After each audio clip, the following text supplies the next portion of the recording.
Bonjour, dans cette vidéo, on va commencer la section 4b qui porte sur les trajectoires des particules dans la métrique de Schwarzschild. Donc, il s'agit en fait de résoudre l'équation des géodésiques dans la métrique qu'on a dérivée lors de notre dernière vidéo, donc celle-ci. Bon, on pourrait utiliser la forme la plus répandue de l'équation de la géodésique qui fait directement intervenir les coefficients de Christoffel. Et ces coefficients, eh bien, on les connaît en principe parce qu'on les a calculés lorsqu'on a démontré la métrique de Schwarzschild, sauf qu'on les a obtenus en fonction de A et de B, qui étaient des coefficients alors inconnus. Si on substitue pour A et B leur valeur de 1 moins R S sur R et son inverse, on trouverait l'ensemble des coefficients suivants.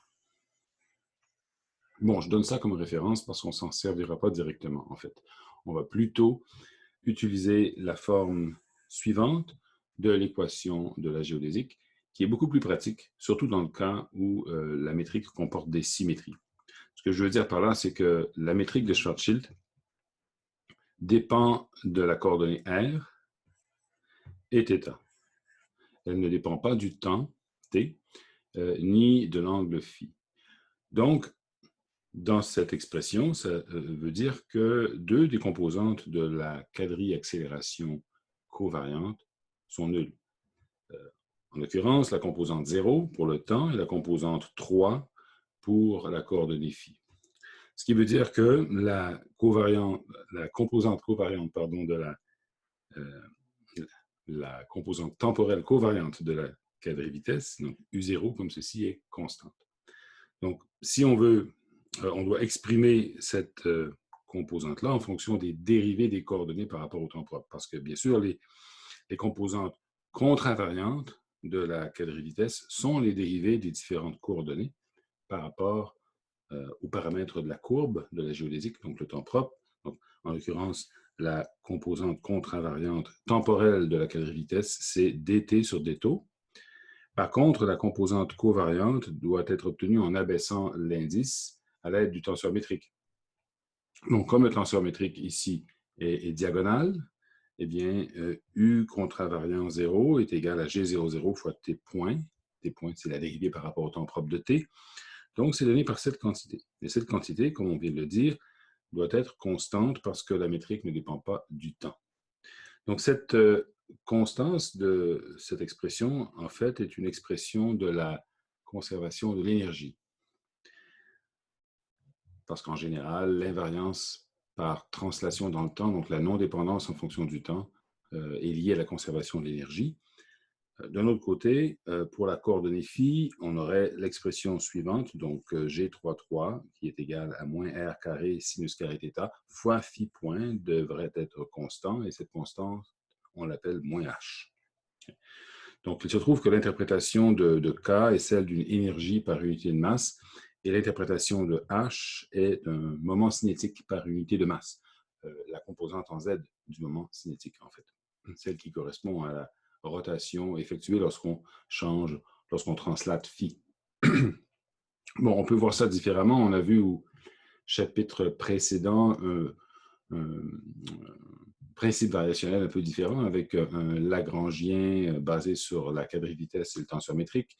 De ce Lagrangien, on a tiré des moments conjugués. Donc, on pourrait calculer que le moment conjugué au temps, ici, pt, par définition, cette quantité-là serait donnée par cette expression, c'est-à-dire précisément par la composante covariante de la quadri-vitesse fois la masse. Donc, ça correspondrait pour la partie ou la composante temporelle. Et notez que parfois, je mets un 0 pour indiquer que c'est la composante temporelle et parfois, je mets le nom de la coordonnée. Donc, les deux sont possibles.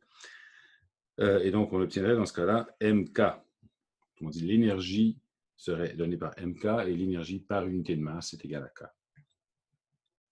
Pour la coordonnée azimutale, donc pour phi, on aurait plutôt moins mh ici. Donc, on se retrouve finalement avec deux équations importantes qui proviennent des lois de conservation. Par contre, les deux autres équations relie donc les deux autres équations géodésiques, donc les deux autres composantes associées à R et à θ sont moins simples. Donc, si on les détaille, on obtiendrait donc ceci, donc la dérivée par rapport au temps propre de la composante covariante, donc de PR, qui est donc donnée par ça ici, ça me donnerait, cette composante-là serait donnée par cette expression. Okay? Donc là, j'ai quand même une dépendance en R de G00 qui est importante. Ça aussi, c'est important. Ainsi que la dépendance en R qu'on retrouve dans les autres composantes, G22, G33. Et j'aurais une expression un peu plus simple pour la dérivée de Pθ, c'est-à-dire pour la dérivée de la composante covariante θ de la quadrivitesse fois la masse. Donc, quand on fait un peu le ménage dans tout ça, on obtient les équations suivantes. C'est-à-dire qu'on a, par exemple, il faut aussi écrire ce que vaut PR, ce que vaut Pθ, donc, n'est-ce pas? Donc, c'est ici la composante covariante de la quadrivitesse en R, donc ça donne exactement cette expression-ci. Et donc, quand on la dérive par rapport au temps propre, donc quand on écrit ça ici, la dérivée peut s'appliquer à la fois sur le numérateur ici et sur le dénominateur. Et donc, on aurait deux termes, comme ça. Donc, cette quantité que je viens d'encercler serait égale à l'autre ici. Et ça constituerait une équation. Pour θ, on aurait encore une fois donc cette expression pour la composante covariante de la quadrivitesse, et ça nous donnerait, quand la dérivée s'applique, c'est-à-dire sur Pθ, elle pourrait s'appliquer sur R carré et sur θ point, et donc ça nous donnerait deux termes comme ceci. Et donc, en combinant avec ça, on obtiendrait à la fin les deux équations suivantes, c'est-à-dire l'équation qu'on pourrait dire de la géodésique pour la composante en R et l'équation pour la composante en θ. Bon, est-ce qu'on va s'en servir? On va se servir de la deuxième équation. Ce que la deuxième équation nous dit, c'est qu'il est possible de considérer des trajectoires équatoriales, donc des trajectoires qui sont constamment contenues dans le plan θ égale pi sur 2.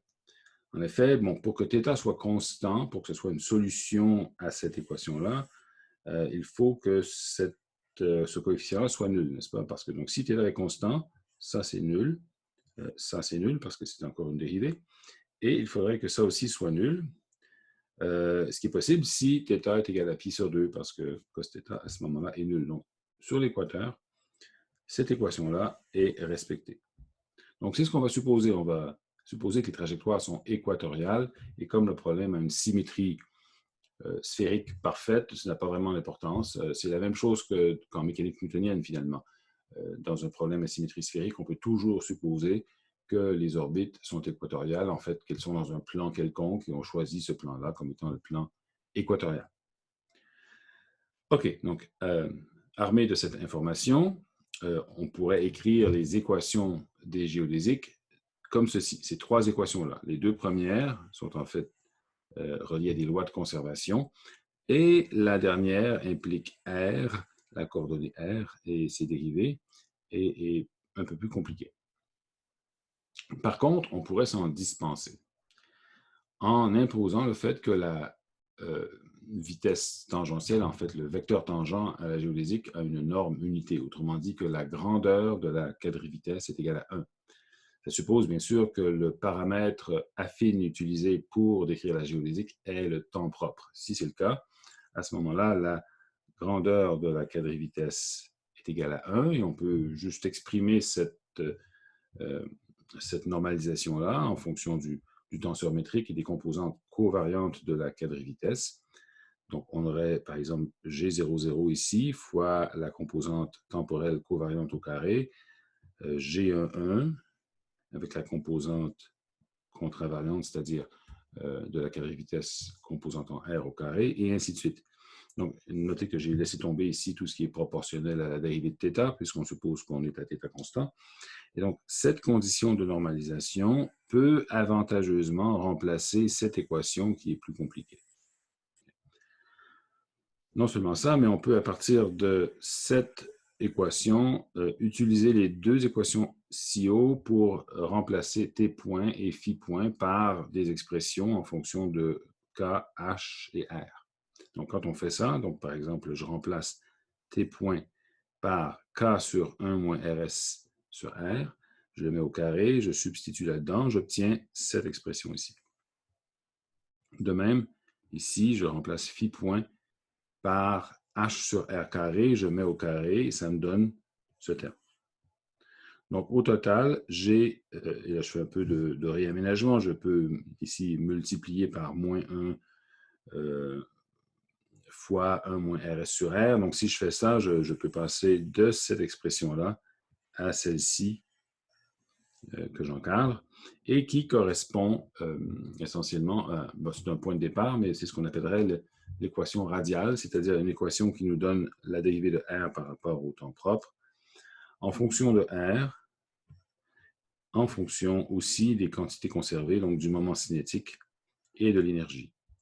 Donc, cette équation est l'analogue en relativité de l'équation radiale quand on étudie le mouvement dans un champ de force central en mécanique newtonienne.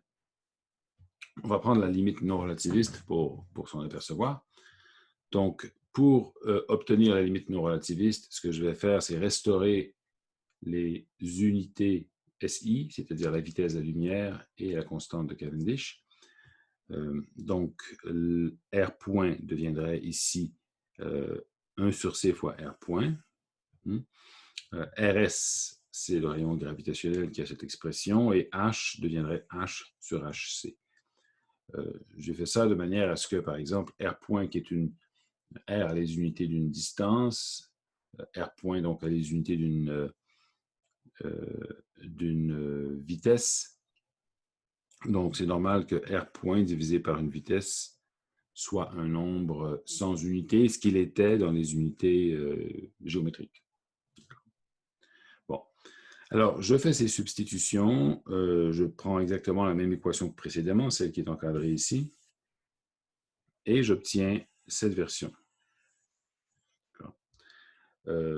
En plus, je vais maintenant définir ce qu'on appelle l'énergie mécanique, ce que j'appelle l'énergie totale moins l'énergie de masse. Donc, cette énergie mécanique, au fond, c'est de l'énergie cinétique, mais ça comprend aussi ce qu'on appellerait en mécanique newtonienne de l'énergie potentielle gravitationnelle. Ça comprend les deux.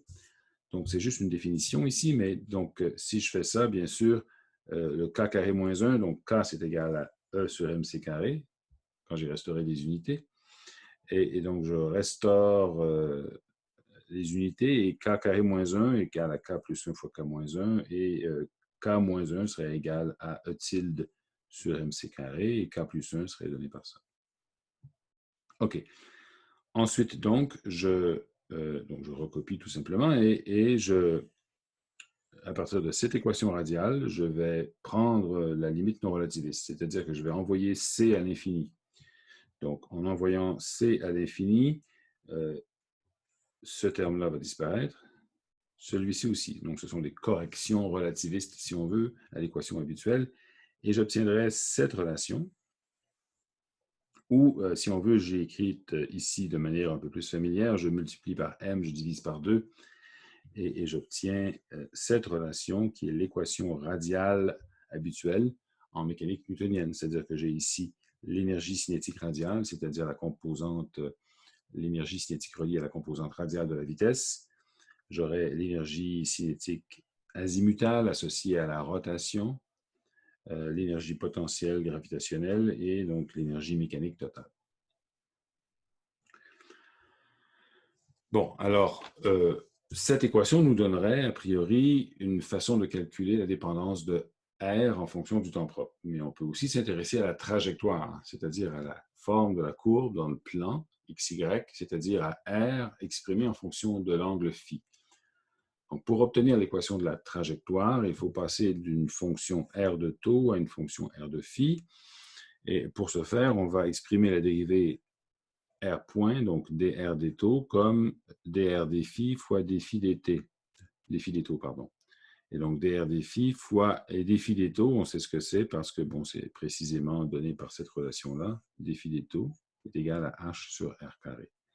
Donc, je retourne ici, j'exprime ça comme ça, et je retourne à l'équation qui est ici. Donc, l'équation, là, ici, je m'intéresse à la version relativiste, enfin générale de l'équation. Je retourne à l'équation que j'avais auparavant, donc l'équation encadrée, et je vais remplacer R point par dr d phi fois h sur r carré. Et c'est comme ça que j'obtiens cette relation ici. Okay. Pour simplifier encore une fois cette relation ou cette équation, afin de la rendre soluble, je vais introduire une nouvelle variable. On fait ça aussi en mécanique newtonienne. On introduit une variable qui est l'inverse de la coordonnée radiale. Donc, je vais avoir U défini. Alors, ce n'est pas la quadrivitesse. Faire attention, c'est juste une autre variable. Alors, désolé de la confusion possible. Je définis une variable U, une coordonnée, si vous voulez, qui est égale à RS sur R. Et ce que je vais appeler U', ça va être simplement la dérivée de U par rapport à phi. Donc, dans ce langage-là, bien sûr, le dr d phi va devenir un d de 1 sur U par rapport à phi. Ça va nous donner 1 moins 1 sur U carré fois U fois des constantes. Et donc, quand je réaménage donc, cette équation en fonction de U, bien sûr, ce truc ici devient simplement 1 moins U. Ça devient un polynôme en U, en quelque sorte, avec un terme qui est en U' au carré. Donc, l'avantage de cette variable est qu'elle fait apparaître plus simplement, elle apparaît simplement dans l'équation comme simplement des lois de puissance. Et donc, on a une espèce de polynôme en U cube, en fait, qui intervient ici. Et donc, U' au carré est égal à un polynôme en U cube, troisième degré, donc de U. Si on désire, on peut aller un peu plus loin ici, puis prendre une dérivée par rapport à phi de cette relation-là. Donc, en prenant une dérivée par rapport à phi et en divisant par 1 sur 2 U', le U' au carré deviendrait 2 fois U', U double prime, on divise par 2 U', ça devient U double prime, puis on fait le même traitement aux autres ici, et ça nous donne une équation encore plus simple pour U en fonction de phi. OK. Donc, on va faire ici un peu de révision de la physique newtonienne, c'est-à-dire qu'on va prendre, encore une fois, la limite non relativiste et obtenir les sections coniques, c'est-à-dire donc le fait que la trajectoire d'une particule dans un champ gravitationnel central est une ellipse. Ça prend très peu de temps. Donc, si, encore une fois, je prends la limite non relativiste, qu'est-ce que ça veut dire la limite non relativiste dans ce cas-ci? Je n'ai pas besoin de restaurer les unités, je peux le faire un peu différemment de la dernière fois. Il faut se rendre compte que U est égal à RS sur R. C'est donc que quand je suis loin, donc à une distance assez grande du centre d'attraction, donc quand U est beaucoup plus grand que RS, U est très, très petit. Et donc, je peux tout à fait, dans cette équation, négliger U carré par rapport à U. Donc, ces deux termes-là peuvent être comparés. Et si U est très petit, je vais négliger celui-ci par rapport au reste. Donc, c'est ce que je fais dans la limite non relativiste. Je néglige U carré par rapport à U, j'obtiens une équation beaucoup plus simple. C'est une équation linéaire, équation différentielle du deuxième ordre, linéaire, coefficient constant, inhomogène, parce qu'il y a un membre de droite. Donc, quelle est la solution générale? Encore une fois, la solution générale à cette équation, c'est une solution particulière à l'équation homogène, plus une solution ou la solution générale à l'équation homogène. Alors, je répète, une solution particulière à l'équation inhomogène, plus la solution générale à l'équation homogène. Une solution particulière à l'équation inhomogène, ça pourrait être une constante. Par exemple, U égale cette constante-là. Comme c'est constant, c'est-à-dire indépendant de phi, la dérivée deuxième ici s'annule et j'ai bel et bien une solution. Donc, ce terme constitue une solution particulière à l'équation inhomogène, alors que si j'ai l'équation homogène, donc si je n'ai pas ce terme-là, donc j'ai simplement deuxième dérivée de u plus u égale 0. Donc, la solution, c'est une fonction trigonométrique circulaire, un cosinus. Donc, j'aurai en général une amplitude fois un cosinus de phi plus une phase. Donc, ça, c'est la solution générale donc, à l'équation inhomogène. On peut toujours choisir alpha comme étant 0. Ça revient à choisir l'origine des phi. Et donc, on aurait comme solution cette expression ici. U de phi est égal à 1 sur 2 h bar carré fois une constante fois cosinus phi plus 1. C'est exactement la même chose ici, sauf que j'ai redéfini ce que c'est que la constante A en mettant ce terme en évidence.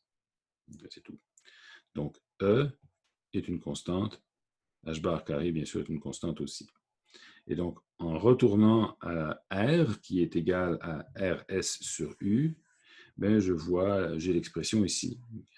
R0 divisé par 1 plus E cos phi, où R0 est défini par ça ici, ce qui revient à écrire H carré sur M, c'est ce qu'on obtient bien sûr aussi en physique newtonienne. Et cette équation est l'équation d'une section conique d'une ellipse, par exemple, si E est plus petit que 1, en particulier un cercle si E est égal à 0, c'est une hyperbole si E est plus grand que 1, parce qu'à ce moment-là, elle comporte une singularité au dénominateur. Le dénominateur peut s'annuler quand E est plus grand que 1, ce qui mène aux asymptotes de l'hyperbole. Et entre les deux, bon, à E égale à 1 précisément, ce serait une parabole. Bon. En général, donc, si on oublie cette limite non relativiste et qu'on retourne à l'équation pleinement relativiste, qui est celle-ci, on peut se demander à quoi ressemble la trajectoire et ce qui est possible, enfin, l'une des façons d'analyser ce mouvement, sans en connaître tous les détails, c'est d'identifier des points de rebroussement, c'est-à-dire des points dans la trajectoire où la dérivée de u par rapport à phi devient en quelque sorte nulle. U est un maximum ou un minimum, c'est-à-dire que R est un minimum ou un maximum. Donc ce sont des points où la trajectoire revient vers l'intérieur ou retourne vers l'extérieur. Donc, les fameux points de rebroussement. Et si ces points existent, eh bien, ça nous donne une information qualitative sur la trajectoire. Donc, cette équation, on peut la réécrire. Alors, je vais passer directement ici. Alors, donc, j'ai réécrit l'équation qu'on avait au départ. Donc, je sais que U' au carré est un polynôme cubique en U. Donc, je peux l'écrire, parce que c'est un polynôme cubique en U, comme ceci, le produit de 3 facteurs avec 3 racines que j'appelle A, B et C. Donc, pourquoi exactement comme ça? Ça veut dire que ce polynôme a un coefficient de U cube qui est égal à 1. Effectivement, on le voit ici. Et quelles sont, à ce moment-là, les fameuses racines? Est-ce qu'on va calculer les racines? Non, pas vraiment. On va se rendre compte, premièrement, que la fonction cubique dont il s'agit ici devrait avoir la forme qui est illustrée ici. Donc, j'ai les 3 racines A, B, C. Je sais que le terme cubique a un coefficient égal à 1, donc il faut nécessairement que la fonction devienne positive et augmente indéfiniment de ce côté-ci. D'un autre côté, je sais, en regardant cette expression, que le terme constant c'est lui ici, le terme constant doit être négatif. Pourquoi? Parce qu'on suppose ici que j'ai une particule qui est dans une orbite fermée, pas fermée nécessairement, mais une orbite qui ne s'éloigne pas à l'infini. Donc, je suppose que c'est ce qu'on appelle un état lié. Donc, l'énergie est négative. Si l'énergie est négative, l'énergie mécanique, c'est-à-dire, il faut que la valeur de K soit plus petite que 1. K plus petit que 1 veut dire que cette quantité est négative. Comme cette quantité est négative, dans le polynôme, elle intervient comme le terme constant, comme ce qui est égal ici à moins A fois moins B fois moins C. Le terme constant doit être négatif, ce qui veut dire que la courbe ici, quand U égale 0, donc le long de cet axe ici, la courbe doit croiser l'axe vertical à une valeur négative. Donc, si les deux autres racines, A et B, sont réelles, c'est un si, à ce moment-là, nécessairement, la courbe doit avoir cette forme. Et donc, il y aura une section, donc une région physique ici, où le polynôme est positif.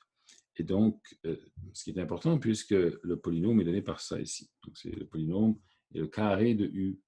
Il faut que ce soit positif. Donc, on peut extraire, on peut prendre la racine carrée, on a du des phi, on peut extraire des phi en fonction de du et de la racine carrée du polynôme comme ceci. On pourrait, si on voulait, trouver la solution en principe, c'est-à-dire qu'on pourrait intégrer les deux côtés, on aurait une expression en fonction de u d'un côté et phi de l'autre. Okay? On ne fera pas ça. C'est assez difficile à faire, je présume, mais l'analyse qu'on vient de faire nous renseigne sur les possibilités de mouvement. En particulier, si A et B deviennent très proches, et donc si la courbe prend plutôt cette forme, eh bien, le point de rencontre où A est égal à B correspondrait à une orbite circulaire, parce que donc, la valeur de U oscillerait entre A et B, donc elle oscille entre A et B normalement, et donc ce qui correspond en fonction de R, encore une fois, à une orbite qui est comprise entre deux cercles, un cercle inférieur, un cercle supérieur, l'orbite est compris là-dedans. Et si ces deux cercles dont les rayons sont A et B coïncident, eh bien, on a nécessairement une orbite circulaire. Bon, point suivant, le mouvement radial. Donc, mouvement radial veut dire sans moment cinétique. C'est donc la chute d'un corps. On met un objet quelque part, et on va en fait le mettre à l'infini, et on le laisse tomber vers le centre. Donc, ça correspond au cas où h est égal à 0. Donc, dans le cas d'un mouvement radial, et je vais retourner ici à une équation précédente qu'on a vue, ça pourrait être celle-là, mais je vais plutôt la prendre sous la forme suivante, donc ça ici. Je vais donc supposer que h égale 0, ce qui fait disparaître le deuxième terme ici, et j'aurai une équation plus simple donnée par ça. Okay. Bon. J'ai donc, si on faisait la physique newtonienne, on dirait ici que j'ai l'énergie cinétique en une dimension radiale, j'ai l'énergie potentielle, la somme des deux est une constante, donc c'est très simple. Sauf qu'ici, ce n'est pas la vitesse que j'ai ici, c'est la dérivée de r par rapport au temps propre. Donc, quand on est très loin, donc quand r est beaucoup plus grand que rs, effectivement, dans ce cas-là, on peut considérer que le temps coordonné et le temps propre sont à peu près la même chose quand la particule ne va pas trop vite, quand la vitesse est petite. Mais sinon, ce n'est pas la même chose. Donc, c'est une similitude, je ne dirais pas fortuite, mais trompeuse. Il faut faire attention, parce que cette équation est pleinement relativiste. Donc, on considère ici la chute d'un corps, un objet qui part de l'infini avec une vitesse nulle initialement. Donc, cet objet, avec son énergie mécanique nulle au départ, aurait donc K égale à 1, ce qui veut dire que le membre de droite ici disparaît et il reste uniquement cette quantité qui doit s'annuler, dont on peut tirer l'équation suivante. dr des taux est égal à moins racine de Rs sur R. J'ai mis un moins parce que je suppose que c'est la chute d'un corps, donc R diminue quand le temps propre de la particule augmente. Je pourrais aussi faire le lien avec le temps, c'est ce qui m'intéresse en premier lieu. Donc, je me rappelle ici que j'ai cette relation pour t point, qui est dt des taux. Si k est égal à 1, ça revient à dire que t point ou dt des taux est égal à cette quantité. Très bien. Donc, je pourrais calculer dr dt en faisant, en divisant dr des taux par dt des taux, donc en prenant cette combinaison-là, ce qui me donne cette expression ici. Alors, notez encore une fois que dr dt est négatif parce que r diminue en fonction du temps. Je peux donc intégrer, c'est-à-dire que je peux mettre ceci au dénominateur, avoir une intégrale sur dt qui donne t, qui est donc donnée par une intégrale sur r, qui serait l'intégrale suivante. Notez que j'ai mis ici R en borne inférieure, R0 en borne supérieure. R0, c'est l'origine, en fait, le R initial, qui est infini, disons. Et naturellement, quand R augmente, c'est-à-dire quand T augmente, R doit diminuer puisque l'intégrand est positif. Donc, c'est correct. Donc, cette intégrale, elle n'est pas facile à faire. Même en la donnant à Mathematica, ça prend un certain temps. Ce faisant, on arrive à ce résultat ici, qui s'exprime en fonction de l'arc cotangent hyperbolique du rapport R sur RS. Donc, si on pose la question combien de temps T ça prend pour que la particule, en partant de l'infini, atteigne le rayon gravitationnel, eh bien, il faudrait calculer l'arc cotangent de 1, parce que quand R est égal à RS, donc on a l'arc cotangent de 1. Alors, je vous rappelle ici, c'est la cotangente hyperbolique, encore une fois, je suis désolé. Donc, la tangente hyperbolique, c'est la courbe en bleu. La cotangente hyperbolique, c'est la courbe en rouge, donc c'est l'inverse de la tangente hyperbolique. Et la question, c'est l'arc cotangente de 1, c'est-à-dire quel est l'argument, donc quelle est la coordonnée horizontale, pour que la cotangente soit égale à 1. Eh bien, c'est une asymptote ici. Et la réponse est l'infini. Donc, c'est uniquement... Donc cet objet, l'arc cotangente de 1 est égal à l'infini, plus l'infini. Donc, ça prend un temps infini pour atteindre le rayon gravitationnel. On peut le voir autrement, on n'est pas obligé de faire cette intégrale exactement. L'important, c'est que lorsqu'on s'approche de RS, donc quand R est proche de RS, ce facteur ici qui rend l'intégrale compliquée n'est pas important parce qu'il est presque constant. Mais ce qui est important, c'est le facteur qui est ici, qui tend vers, donc qui est singulier, hein? Donc qui tend vers l'infini puisqu'il est au dénominateur. Et donc, c'est un peu comme l'intégrale de dx sur x. C'est une singularité lorsqu'on s'approche de x égale 0. C'est pareil ici. Donc, ça tend vers l'infini de manière logarithmique, si on veut. OK. Surprenant peut-être. Mais regardons la même question du point de vue du temps propre. Quel est le temps propre de particules nécessaire pour atteindre le rayon gravitationnel? Donc, à ce moment-là, c'est plus simple. Je peux me servir simplement de cette relation-là. Et le temps propre, je l'obtiendrai en intégrant sur R, donc la racine de R sur RS.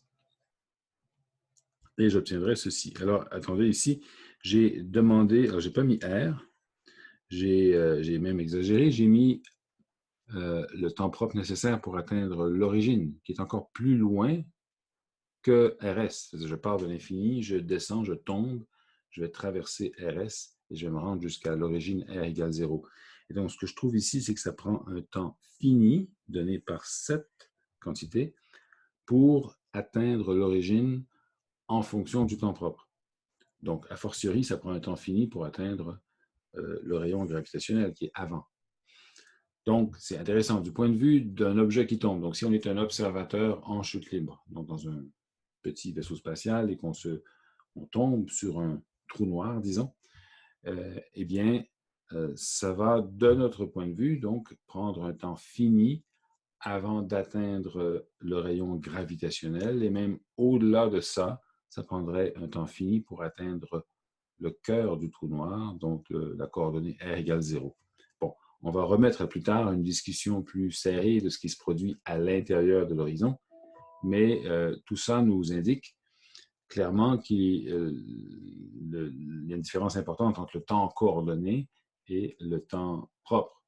Le temps coordonné, lui, c'est le temps tel qu'il s'écoule pour un observateur externe immobile, donc qui serait, disons, très loin, presque à l'infini lui aussi, et qui, disons que cet observateur immobile, comment peut-il rester immobile? Bien, ça lui prendrait en principe des rétrofusées pour ne pas tomber vers le centre d'attraction. Donc, on pourrait supposer qu'il fait fonctionner ces rétrofusées pour être immobile. Il relâche une sonde et il constate que la sonde prend un temps infini pour atteindre l'horizon. Bon, cet observateur immobile, en réalité, n'a pas besoin d'être immobile. Il pourrait être en orbite circulaire autour du centre d'attraction et le résultat serait le même.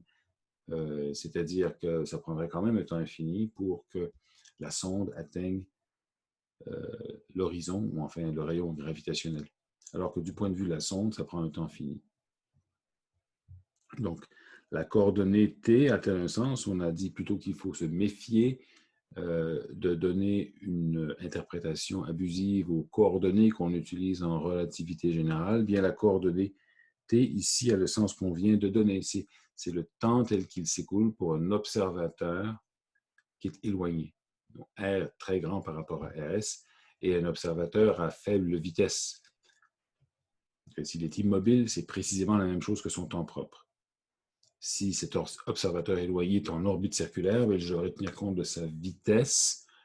Il y aurait un certain rapport entre son temps propre et le temps t, mais ce serait quand même un rapport fini. Pour terminer cette vidéo, nous allons discuter du cas d'une orbite circulaire. En général, une orbite est caractérisée par deux constantes, l'énergie, K, et le moment cinétique, H. Une orbite est circulaire à rayon constant, donc ça impose une certaine contrainte entre K et H. Pour déterminer, par exemple, l'énergie d'une orbite circulaire, on pourrait partir d'une équation qu'on a vue auparavant, qui est une équation différentielle en fonction de la variable U. U, je vous le rappelle, est donné par RS sur R. Et simplement demander que U soit constant, donc que la deuxième dérivée de U soit nulle. Et donc, cela nous donne, quand on exprime ce qui reste en fonction de R, l'équation suivante. Donc, équation qui relie R à H. En plus, on peut reculer encore et aller chercher l'équation pour dr d taux qui fait intervenir H et l'énergie et demander encore une fois que R soit constant, c'est-à-dire que R point soit égal à 0. Donc, ça nous donne encore une autre équation qui est indépendante de la première. On a donc deux équations qui nous permettent de déterminer ensemble ce que vaut K en fonction de R seulement. C'est-à-dire que l'on peut isoler K ici en fonction de R et de H et d'aller chercher ici une relation entre H et R qui nous permet de simplifier un peu plus cette relation et on obtient cette expression de l'énergie en fonction de R. Donc, K devrait être plus petit que 1 pour que la particule soit liée à son orbite. Si on fait un graphique de cette fonction de R, on obtient la courbe suivante. Donc, l'énergie d'une orbite circulaire en fonction de son rayon. Alors, évidemment, j'ai appelé ça E sur M. En fait, c'est la même chose que K. Donc, K égale E sur M. Et on voit que l'énergie devient plus grande que 1, soit quand R tend vers l'infini, donc le rayon de l'orbite tend vers l'infini, ou quand il est plus petit que 2.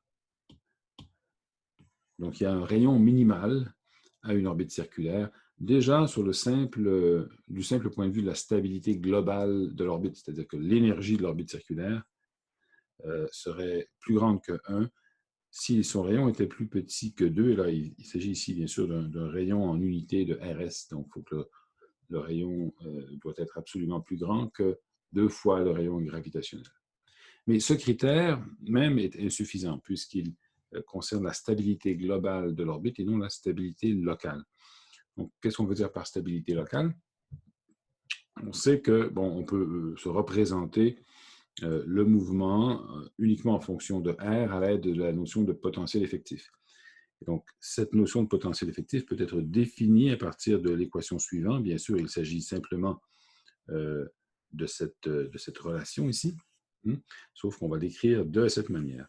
Donc, quand on l'écrit de cette manière, le potentiel effectif est donné par cette combinaison ici, qu'on a écrit légèrement différemment dans la deuxième forme, qui est ici, bien sûr, simplement en l'exprimant en fonction de h bar, bon, ce détail. Bon, si on fait un graphique de ce potentiel effectif en fonction de R, mais pour différentes valeurs de H, et bien sûr, on a une compétition entre ces deux termes-là. Donc, si on augmente H, le premier terme va augmenter aux dépens du deuxième. Alors, regardons les rôles de ces différents termes. Donc, le dernier terme est négatif et se comporte comme moins 1 sur R. Donc, quand R est grand, c'est lui qui va dominer. J'ai ici deux termes. Un terme en 1 sur R carré, qui est le terme centrifuge, et un terme qui n'apparaît pas dans la version newtonienne du problème, qui est un terme en moins 1 sur R cube. Donc, ce terme-ci est en moins 1 sur R cube parce qu'il est multiplié par ça, et qui est négatif.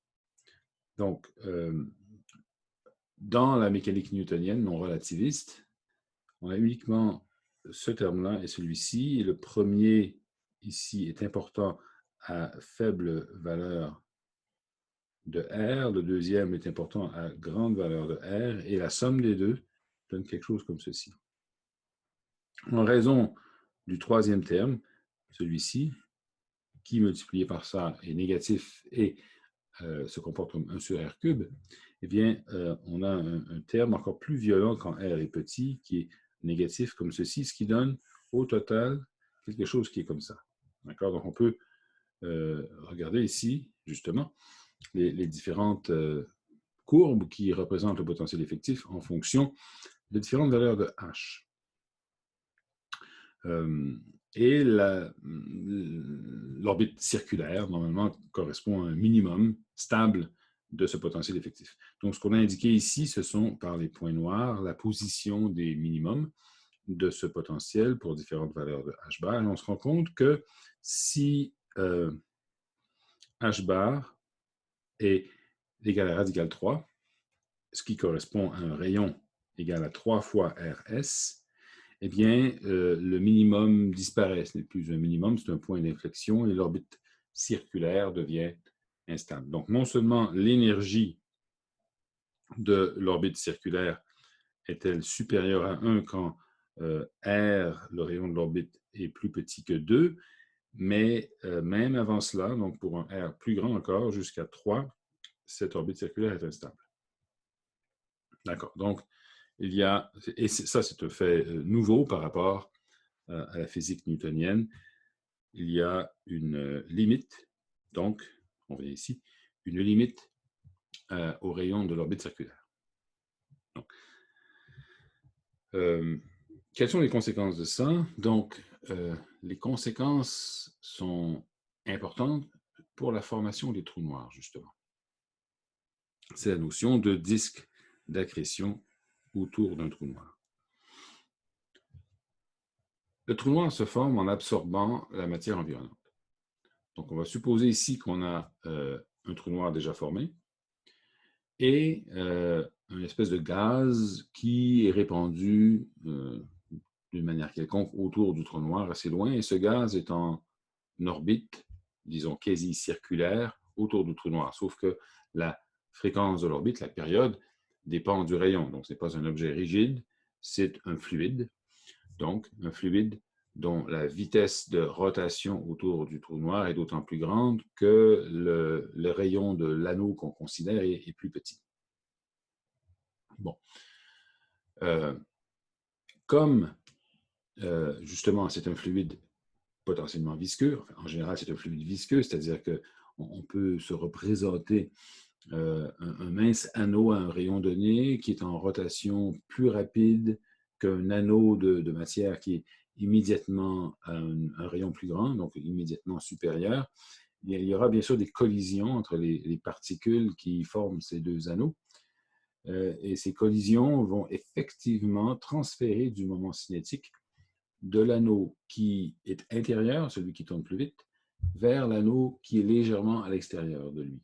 Donc, il y a un transfert de moment cinétique qui se fait de l'intérieur vers l'extérieur en raison de cette viscosité qu'on peut voir comme essentiellement résultant des collisions entre des particules qui forment ces disques Et ce transfert de moment cinétique fait que les anneaux intérieurs vont progressivement perdre du moment cinétique. S'ils perdent du moment cinétique, bien sûr, c'est que le rayon de leur orbite va diminuer progressivement. Donc, ils vont se contracter et à un certain point, donc quand le rayon de leur orbite est égal à 3 fois le rayon gravitationnel, eh bien, ils vont simplement tomber dans le trou noir. C'est comme ça que le trou noir peut gagner de la masse. C'est une application assez intéressante de ce fait-là. Donc, merci de votre attention. On reprendra dans le prochain vidéo la suite de cette section en parlant de la précession des orbites elliptiques, de la déviation des rayons lumineux et ainsi de suite.